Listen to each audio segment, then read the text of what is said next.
भाइयों बहनों नमस्कार। All India anganwadi news channel में आपका स्वागत है। चैनल से जुड़ने के लिए नीचे दिख रहे रेड कलर के सब्सक्राइब बटन पर आपको सबसे पहले क्लिक करना है। फिर साइड में एक नोटिफिकेशन बेल यानी घंटी बन के आएगी, उस पर जब आप दबाएंगे तो 3 घंटी आपको दिखेंगी, जिनमें सबसे ऊपर आल वाली घंटी आप लोगों को दबा लेनी है। आंगनबाड़ी सेविका सहायिका मिनी बहनों, आज के इस वीडियो में आप सबका स्वागत है। सबसे पहले तो आपको सचेत करना चाहूंगा, आप आगाह हो जाएं। एक नंबर से फ्रॉड कॉल आ रही है और आंगनबाड़ी बहनों को बोल रहा है कि आप बीएलओ हैं और 7,500 रुपया आपके खाते में भेजा जा रहा है, ऐसा कुछ कहकर के आपको झांसे में ले रहा है। तो आप सबसे पहले उस नंबर को देख लो और सचेत हो जाओ। इस नंबर से कई आंगनबाड़ी बहनों को 7,500 रुपया भेज करके ऐसा बोल करके इसने ठगाही कर ली है। यह नंबर है, यहां पर आप देख सकती हैं 9679779700 यानी 9669779700। तो इस तरीके से ये नंबर है, आप चाहो तो इसको नोट कर लो और आगे, ताकि फ्यूचर में आपके सामने अगर ये कल परसों 10 दिन 15 दिन में अगर इस नंबर से कॉल आएगी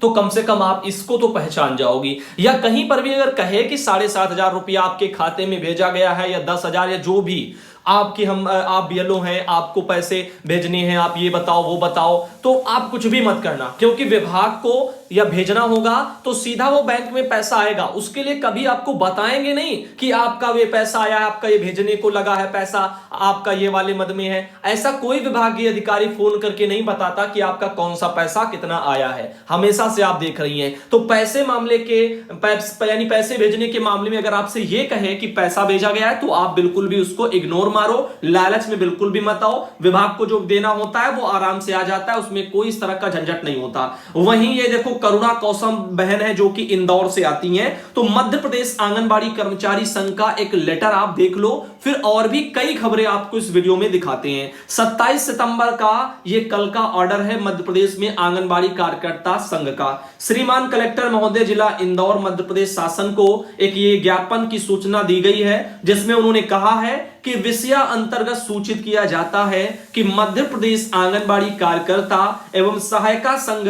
मध्य प्रदेश में जो है वहां पर प्रादेशिक आह्वान पर 1 दिवसीय सामूहिक अवकाश पर रह करके इंदौर इकाई के द्वारा दिनांक 30 सितंबर यानी कि परसों धरना एवं प्रदर्शन किया जाएगा और माननीय मुख्यमंत्री मध्य प्रदेश शासन को अपनी जायज मांगों के संबंध में कलेक्टर, अनुविभागीय अधिकारी, इनके माध्यम से जिला स्तर पर रैली के रूप में ज्ञापन दिया जाएगा। तो आप देख रहे हैं, समय रहेगा सुबह 10 बजे से दोपहर के 4 बजे के बीच में। आंगनबाड़ी बहनें मध्य प्रदेश के जो इंदौर जिले से आती हैं, वो अपना 30 तारीख को परसों जो है ज्ञापन सौंपेंगी अपनी जायज मांगों के संबंध में। आप देख सकती हैं मान परियोजना, यहां पर परियोजनाओं के नाम भी सब दे दिए गए वहां की आंगनबाड़ी बहनों ने कि हमें छुट्टी चाहिए एक दिन की 30 तारीख को, जिसके लिए उनको वहां पर अपनी समस्याओं के लिए ज्ञापन देना है। तो ये एक बढ़िया तरीका है, क्योंकि विभाग को अवगत कराना, उसके बाद में धरना प्रदर्शन करना, ताकि कोई भी कार्रवाई ना की जाए। इधर बात करते हैं, ये सुनीता बहन है, कानपुर देहात से आती हैं और कानपुर देहात में राकेश यादव हैं जिला कार्यक्रम अधिकारी, और उनके स्तर से एक लेटर जारी है 24 सितंबर का, विशेष संचारी रोग नियंत्रण और दस्तक अभियान से जुड़ा हुआ है। आइए थोड़ा इस पर भी प्रकाश डालते हैं,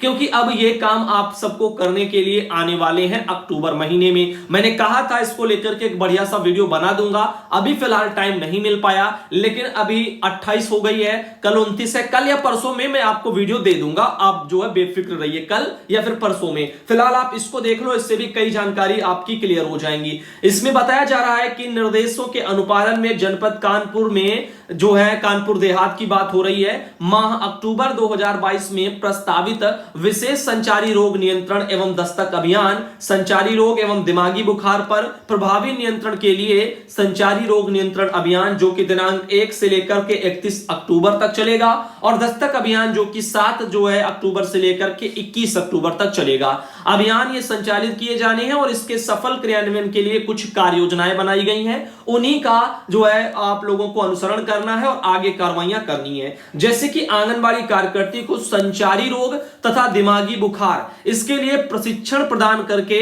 संवेदीकरण इनका किया जाना है। दूसरा है कि विभाग के द्वारा VHSND की बैठक कराने के साथ सोशल डिस्टेंसिंग के प्रोटोकॉल का अनुपालन करते हुए टीकाकरण के साथ साथ कुपोषित बच्चों का चिन्हीकरण और खाद्यान्न वितरण सहित अन्य कार्य पूर्व की भांति किया जाएगा। साथ ही आंगनबाड़ी कार्यकर्ती के द्वारा अपने क्षेत्र के समस्त कुपोषित और अति कुपोषित बच्चों की सूची बना करके उनको खाद्यान्न उपलब्ध कराना तथा आवश्यकता होने पर पोषण पुनर्वास केंद्र पर उपचार तथा पोषण पुनर्वास हेतु भेजना भी सुनिश्चित करें। साथ ही यहां पर AES और JE रोग के विकलांग कुपोषित जो बच्चे हैं इनको अति कुपोषित बच्चों की भांति खाद्यान्न वितरण की नवीन व्यवस्था के अनुसार गेहूं, चावल, दाल और तेल आदि राशन उपलब्ध कराना सुनिश्चित करें। तो ऐसे बच्चे जैसे कि JE रोग वाले हो गए और आपका AES वाले हो गए, ऐसे जो है विकलांग बच्चे जो हैं वो सबको भी जो है बाकी बच्चों की तरह जो कुपोषित होते हैं उनकी तरह इनको भी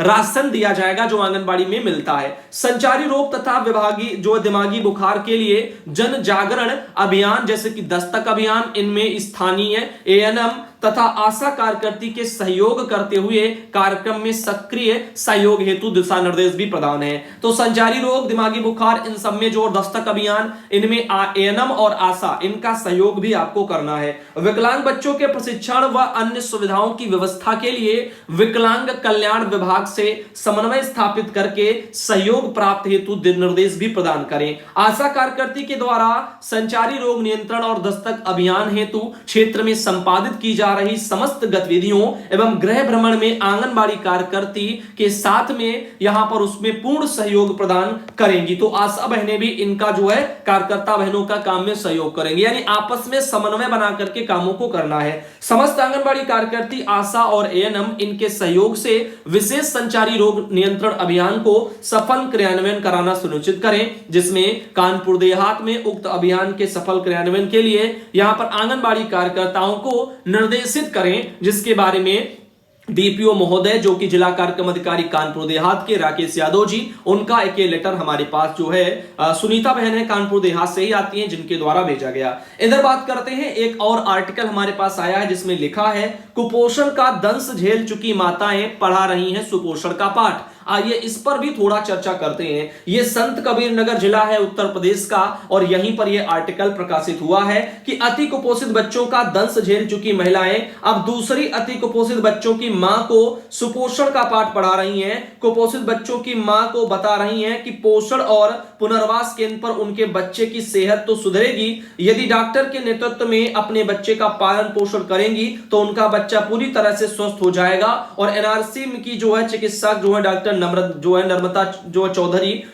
चौधरी नाम है इनका, और ये गांव की जो महिलाएं वहां की हैं उनमें बेहतर तरीके से उनको अपनी जो है बातों से उनको जो है अपनी जो भी अभियान में जागरूकता है उसको उन्होंने साझा किया है। और यही कारण है कि अति कुपोषण वगैरह का दंश झेल चुकी मां दूसरे अति कुपोषित बच्चों की मां को बेहतर तरीके से समझा रही हैं, यानी उनके बच्चे स्वयं जो है कुपोषित से सुपोषित हुए हैं, जिसके लिए वो भी जो है बाकी लोगों में जागरूकता अब बांट रही हैं। इसीलिए बताया जा रहा है कुपोषण का दंश झेल चुकी माताएं पढ़ा रही हैं सुपोषण का पाठ। जैसे मान लो एक ये कौन हो गई, आंगनबाड़ी ये बहन हो गई, ठीक, एक ये आंगनबाड़ी कार्यकर्ता हो गई। इधर इन्होंने मान लो एक ये कोई जो है पहले कार्यकर्ता जो है कोई लाभार्थी थी कुपोषित बच्चे की, अम्मा थी, ठीक। अब ऐसे में इनके बच्चे को उन्होंने सब जागरूकता दी, तब इनका बच्चा सुपोषित हो गया। अब ये क्या करेंगी, जब ये सुपोषित हो गई तो ये बाकी जो गांव के अन्य लोग होंगे उनको भी जो जागरूक करेंगी। इस तरह से ये जो है एक दूसरे को यहां पर हेल्प करेंगी। NRC में निःशुल्क है सभी सुविधाएं, जैसा कि लोगों को शायद अवगत ना हो, NRC में फ्री में जो है सुविधाएं मिलती हैं। तो जो भी कुपोषित बच्चे होते हैं उनको 15 दिन के लिए वहां पर रेफर कर दिया जाता है, वो भर्ती रहते हैं, सेहत में सुधार होता है, फिर घर आते हैं। तो लेकिन काफी लोग क्या करते हैं, गांव वाले उनको लगता है बच्चा कुपोषित है, कहां वहां लेकर जाएंगे, बदनामी होगी, लोग कहेंगे अरे बताओ उनका बच्चा फलाने का इतना दुबला है और वहां जो भर्ती हो गया है, कुपोषित है बच्चा, तो इसके चक्कर में ले नहीं जाते और उसका नुकसान उनके बच्चे को ही होता है। या तो फिर घर में केयर करो या फिर कम से कम वहां ले जाओ तो थोड़ा बहुत सुधार हो जाएगा। तो इसीलिए, और ये कोई नहीं करता, इसलिए बच्चे का फिर आगे का जो जीवन होता है वो फिर कष्ट में रहता है, क्योंकि बचपनी है जो कि ज्यादा केयर मांगता है, उसके बाद धीरे धीरे चीजें सही होने लगती हैं। अब देखो गवर्नमेंट ऑफ यूपी, जैसे कि उत्तर प्रदेश सरकार का एक ट्वीट आया, प्रदेश सरकार ने किसानों की खुशहाली के लिए खोला है पिटारा और ग्रामीण क्षेत्रों का विकास उनकी प्राथमिकता है। तो आइए, जागरण का एक पोस्ट है जो कि उत्तर प्रदेश सरकार ने खुद से अपने ट्विटर पर ट्वीट किया। इस पोस्ट में लिखा है कि योगी आदित्यनाथ सरकार ने किसानों की खुशहाली के लिए खोला पिटारा, ग्रामीण क्षेत्रों का विकास में उन्होंने प्राथमिकता को लेकर के कहा।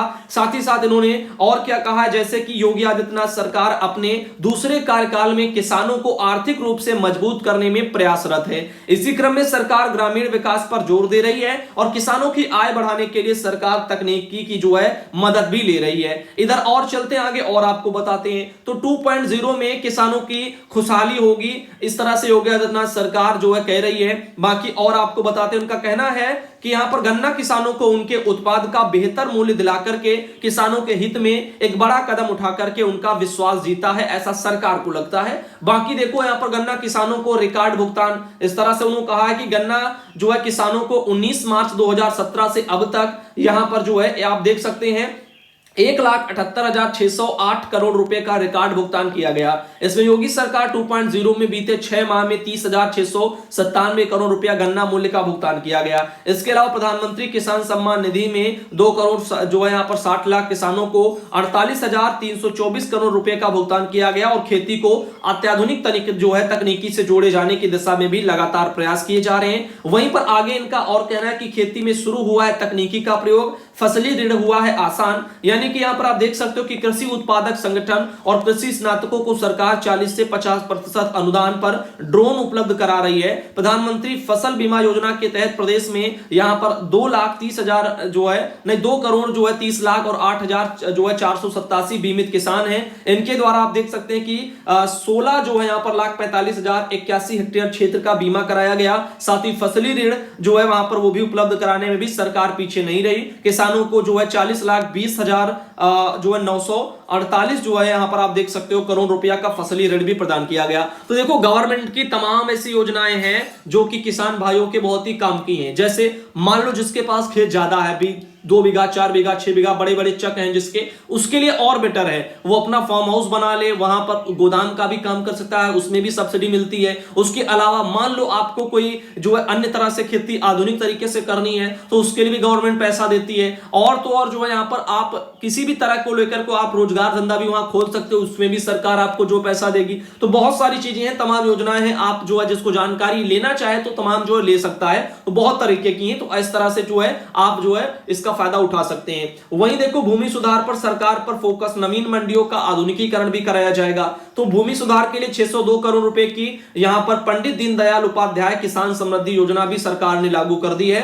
और जो है सरकार ने किसानों को उनकी फसल का बेहतर मूल्य दिलाने के लिए 27 नवीन मंडियों का आधुनिकीकरण कराने के अलावा 54 कृषि कल्याण केंद्रों की स्थापना भी कराई है और 105 करोड़ रुपए की लागत से उपमंडी स्थल मलियाबाद, लखनऊ, नवीन मंडी स्थल मिश्रिक, सीतापुर और भिनगा जो है भिनगा एक श्रावस्ती में पड़ता है, वहां पर इन चीजों का भी निर्माण कराया है। तो इस तरह से कुछ चीजें निकल के आ रही है। और डिजिटल पेमेंट को दिया है बढ़ावा, यानी सीधा जो है पैसा खाते में आया। यानी इनका कहना है कि प्रधानमंत्री कुसुम योजना के तहत किसानों को 10,000 सोलर पंप भी आवंटित किया गया। वही कहता है सिंचाई विचाई करनी है तो सोलर वाला भी सिस्टम चल रहा है, उसमें भी सब्सिडी मिलती है, गवर्नमेंट लगवा देती है, बहुत कुछ फायदा है उसमें। ना बिजली का खर्चा ना काहे का, एक बार लगवा लिया मौज काट रहे। काफी लोगों के पास ऐसे हैं जिनमें पहिए भी लगे होते, सोलर वाला पूरा सिस्टम लेकर के चले आते बाहर, फिर अंदर कर लिया। तो इस तरह से चीजें हैं जिसका अब सबसे प्राथमिकता क्या होनी चाहिए गवर्नमेंट की कि जो है वो सबसे पहले चकबंदी करे, यानी सबके जो भी छोटे मोटे चक हैं उनको जो है एक जगह इकट्ठा लाए। इकट्ठे लाने में क्या होता है कि काफी चीजें सुधार हो जाती है। एक तो गवर्नमेंट के पास भी जमीन पर्याप्त मात्रा में उपलब्ध हो जाती है क्योंकि थोड़ा थोड़ा अंश कटता है सबका, लेकिन बाकी लोगों को भी फायदा है। अब छोटे छोटे नंबर हैं जिनके उनको ज्यादा दिक्कतें होती है, या किसी का भी बड़ा भी है तब भी अलग अलग है, वो भी और बड़े हो जाएंगे। एक जगह होगा तो आप उसको जो है वहां से बढ़िया तरीके से टेक ओवर कर सकते हैं। मान लो आपको वहां पर उसकी फसल को ही बचाना है पशुओं से, तो एक ही जगह रहोगे तो आराम से आप देख लोगे। 14 जगह होंगे तो कहां कहां जाओगे। तो यही चीज है ना, तो एक जगह होने में कई फायदे हैं, आप एक ही साथ कई काम कर सकते हो। जैसे मान लो आप वहीं मछली पालन भी शुरू कर लो, आप चाहो तो वहां पर जो है मुर्गी पालन है, बहुत सी चीजें ऐसी हैं जो आप वहां पर शुरू कर सकते हैं। बड़ा नंबर होगा, जगह ज्यादा होगी तो देख रेख सब में बनी रहेगी आराम से एक ही जगह पे। तो इस तरह से कुछ चीजें होती हैं। ग्रामीण जो है मार्गों की बदली है तस्वीर इस तरह से जो है, बाकी अपना सड़क को लेकर के भी इनका कहना है। बाकी और मनरेगा और स्वयं सहायता समूह से बढ़ा है ग्रामीण को रोजगार। हाँ, इसमें भी काफी चीजें हुई हैं, क्योंकि स्वयं सहायता समूह के जरिए से उनके ही पैसों से सरकार ने जैसे बाल विकास विभाग में पुष्टार के प्लांट ही लगवा लिए, उन्हीं को आप देख लो। इस तरीके से कई चीजें ऐसी हैं, और बीसी सखी भी इसी में तैनात की गई, उनसे भी काफी काम लिए जा रहे हैं। तो ये कुछ चीजें हैं जो कि यूपी में चल रही हैं। बाकी अन्य जो कर्मचारी वर्ग है उसको देने के लिए गवर्नमेंट डायरेक्ट कुछ भी नहीं दिया। फिलहाल के लिए आपको ये वीडियो कैसा लगा और इस मुद्दे पर आपका क्या ख्याल है वो बताना, और अगले वीडियो में आप सबको फिर मिलते हैं। अभी के लिए दोस्तों धन्यवाद।